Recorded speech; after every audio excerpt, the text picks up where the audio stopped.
महाबली निर्माण झाले. 1919 रोजी डॉक्टर बाबासाहेब आंबेडकर यांचं महानिर्वाण झालं आणि त्यावेळेस डॉक्टर बाबासाहेब आंबेडकरांना देशातून श्रद्धांजली आदरांजली देशातून राज्यातून जिल्ह्यातून तालुक्यातून नगरातून शहरातून खेड्यापाड्यातून बाबासाहेबांना श्रद्धांजली कार्यक्रम होऊ लागले. आणि अशाच वेळी महाराष्ट्रातील ख्यातनाम गायक असेल कवी असेल शाहीर असेल यांनी सुद्धा ठरवलं की आपण सुद्धा डॉक्टर बाबासाहेब आंबेडकरांना आदरांजली आणि श्रद्धांजली व्हायला पाहिजे.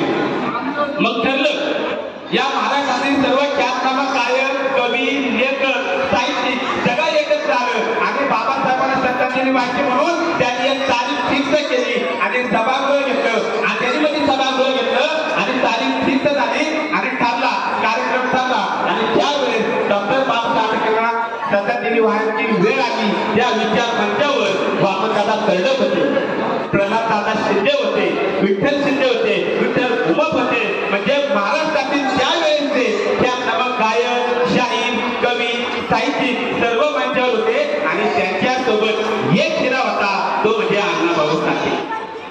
आणि ज्यावेळेस सर्वांनी आपल्या गाण्यामधून सगळ्यांनी ठरवलं की बाबासाहेबांना श्रद्धांजली व्हायची तर आपल्या गाण्यामधून व्हायची, शायरीमधून व्हायची, आपल्या कवितेमधून व्हायची आणि सर्वांनी गाण्यामधून डॉक्टर बाबासाहेब आंबेडकरांना श्रद्धांजली व्हायची. आणि शेवटला एकच हिरा राहिला, तो हिरा म्हणजे अण्णाभाऊ साठे.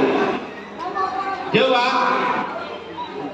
वामनदादाकडे अण्णाभाऊंना म्हणाले अरे अण्णा तुला डॉक्टर बाबासाहेब आंबेडकरांना श्रद्धांजली व्हायची नाही का? ते म्हणजे हो मला व्हायची आहे पण मी गाणं घेऊन आणलं नाही. मग अण्णाभाऊ म्हणतात आपले वामनदादाकडे म्हणतात अरे अण्णा जर तू गाणं घेऊन आणलं नाही मग तू बाबासाहेबांना श्रद्धांजली कशी वाहणार?